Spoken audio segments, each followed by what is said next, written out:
Wow.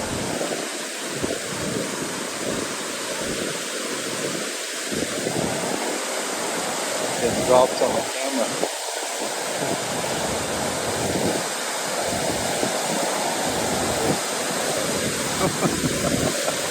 That's amazing.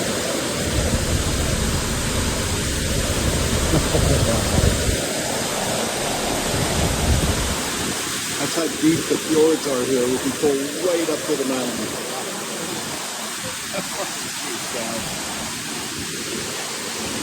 That's incredible. Whew, we're getting wet now.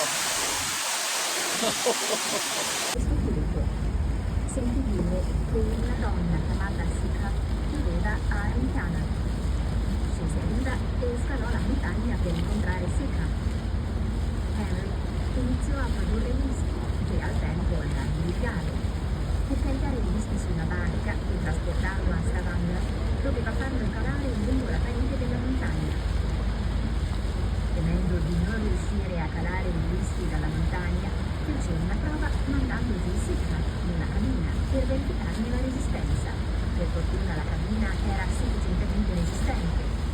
Henry iniziò a rubare e alla fine fu cacciato.